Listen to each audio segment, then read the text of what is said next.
Okay, so you have your big idea, you know exactly what you want to do with your business. Congratulations. Coming up with that big idea is a lot of work. Now it's time to answer the question, what do you call yourself? Naming your product or your brand is actually very important, right? Your name signifies your identity, right? When it's what people are going to call you, it's representative of who you are, the type of brand that you are. So you definitely want to spend some time here thinking about what you want to call yourself. I will tell you from a trademark perspective, and we're going to talk about trademark here. A lot of people get trademark and copyright confused. When you're thinking about selling a product in commerce or a service in commerce, then you're going to want to trademark or get a trade service name for that product or service. Copyright is completely separate. It deals with protecting creative and tangible works like books and art and singing and lots of other creative spaces. But when we're talking about commerce and selling a product or a good, and you're thinking about names and logos, we are in the trademark space. So from a trademark perspective, it is amazing if you can make up a word. Make up a word that doesn't exist. It is the safest way to make sure you're not infringing on anybody else's trademark. If you make up a word, do a quick Google search, and this is really for anybody. Google is going to be your best friend in this process, or search engine search. If you make up a name, then you are probably going to be safe with your name. Anything that you use that starts to put together words that already exist, it's just going to be a lot harder to trademark that name. Not that it's impossible, but made up words are amazing. Or if you take two words that don't necessarily go together and put them together. I mentioned my company is called the Auditory Museum. The word auditory exists, the word museum exists, but it's not often that you see them put together. So that's, another way that you can kind of come up with a phrase that's not really being used. But if you start to get into names like, Black Girl Magic, or, the boyfriend company, or whatever, just words and phrases that are very common, you're gonna have probably a lot of trouble in the trademark space. So you can do yourself a lot of service by making up a name or putting together two words that don't generally go together. You also want to be very careful about using your own name. Why is that? Well, a lot of companies and a lot of founders do use their name on their product, and it's okay, it's not a bad thing to do.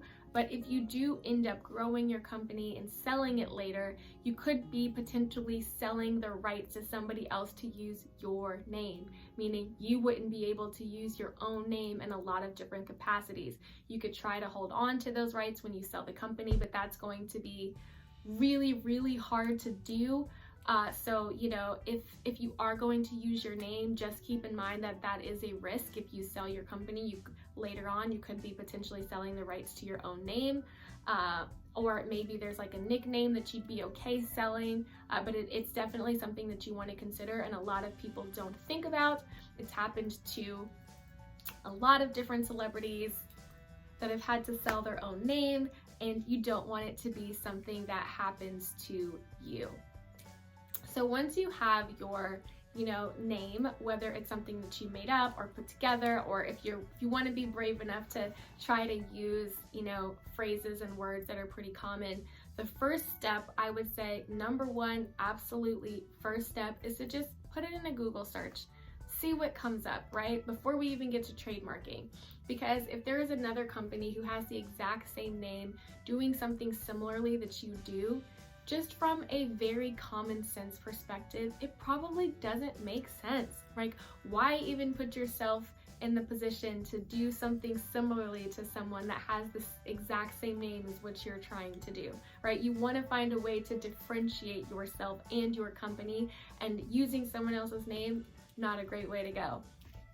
Also, from a practical standpoint, I highly recommend that people go in and check to see if the social media handles and the web URL is available. If you have an awesome name and the URL isn't available, or you can't get the social media handles, do you even exist anymore if you're not on the internet? Like, it's probably, even if the name hasn't been trademarked already, that's probably not a good name to invest in. As we mentioned, your name is very important, and you want to invest in a name not just that can identify your products, but that people will be able to find.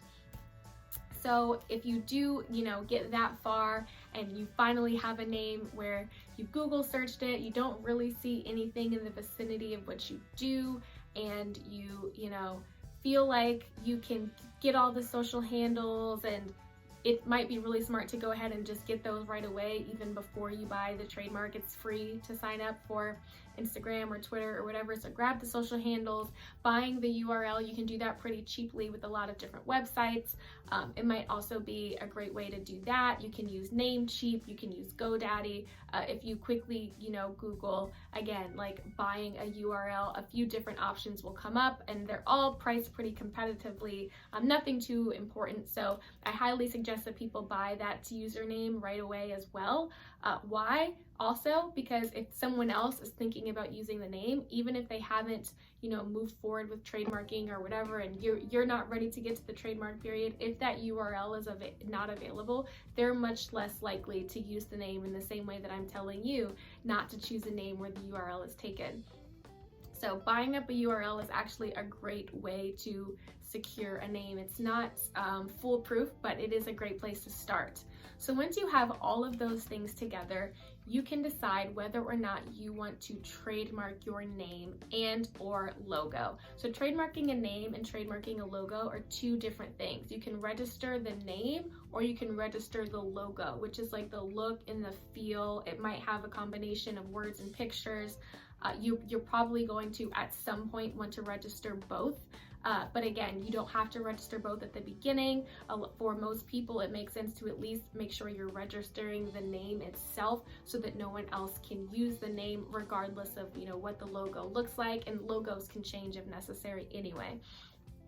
If you're ready to trademark, one thing that you absolutely have to understand is that you cannot get a trademark on the principal register, like the actual registered trademark list, unless that product or service is already in use. What does that mean? If you are not actively selling your product or your service in the stream of commerce, you can't get a regular trademark. What you can do is register prematurely and place it on a separate list, and then when the product is actually in the or service is in the stream of commerce, you can go back and pay a fee to then get it on from that first list and put it onto the principal register. Why would you even do that? It's nice just to put people on notice that the name is being used. It's not completely necessary. So if you are at the very beginning and you have not started selling your product or your service, you're not actually eligible to have a trademark on the principal register. What you can do, however, is I'm sure you've seen a lot of places will show a trademark with or a company name with a little TM next to it. That TM also puts people on alert that there is this name is being used and being trademarked, which is great news for you. You can actually get your name trademarked or put people on notice that the word or the phrase is trademarked just simply by putting a little TM next to your mark. Your mark does not have to be registered with the trademark office in order to do that. It's perfectly fine to start using that little TM as soon as you have your name, once you get your website up. Now, once your name is actually on the trademark list, you're not going to want to put a little TM. You're going to want to put an R with a circle around it, that registered. The R with the circle actually means that the trademark has been registered with the Patent and Trademark Office. Nobody can use that mark. It is completely off limits. It has a lot of different types of protection than the TM does. There are certain types of damages, statutory damages that you can get from a trademark suit if your name has been registered that are not available to you if your trademark has not been registered yet. Again, filing a trademark can be very expensive. I believe it costs $225 at the moment to file one trademark in one class. I will double check that number for you, and that number is constantly changing, so just know that it's in that ballpark.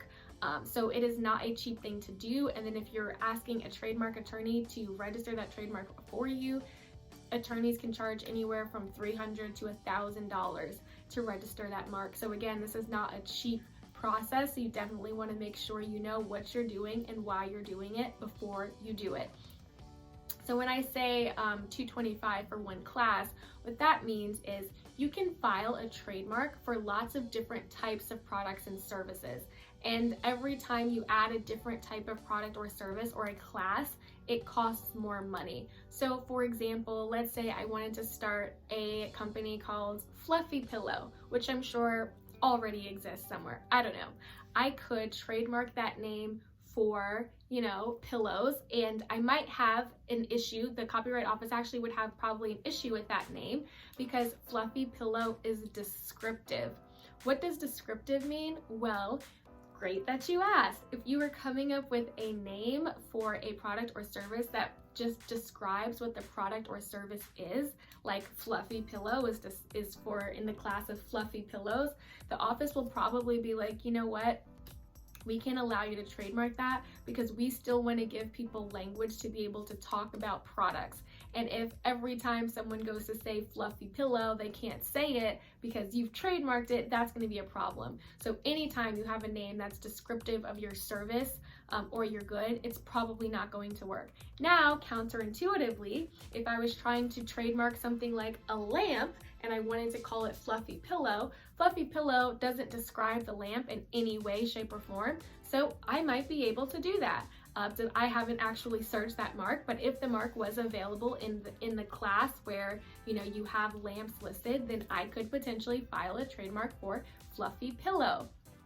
Now that does not mean that no one can use the word fluffy pillow. That means that no one can use the mark in that particular class. If somebody wanted to start a cycling business and call the business Fluffy Pillow, there's not really a likelihood of confusion between the lamp and the cycling business. People probably aren't going to see the lamp and then be like, I'm thinking about that cycling business. They're two separate things. So chances are that the trademark office would say that, those trademarks might actually coexist. Now that's very different, however, than, let's say I have this lamp and we've called it Fluffy Pillow and we actually get the trademark, and then you want to trademark something like a light bulb itself, right? The lamp is not a light bulb, but lamps and light bulbs are very similar. They're substantially similar. So the courts might say, or the trademark office might say, hey, you know what? It could be kind of confusing because trademark is all about making sure the people who are buying the products and services are not confused. It can be kind of confusing to have your company with lamps called Fluffy Pillow, to have another one with light bulbs called Fluffy Pillow. That's not gonna fly. So if you are thinking about the different types of classes and where you want to trademark things, keep in mind that if you have lots of different types of products and services, you're definitely going to want to buy the trademark in all of those products and services in every class that aligns with your product and service, because it's going to make sure that you have that mark locked down.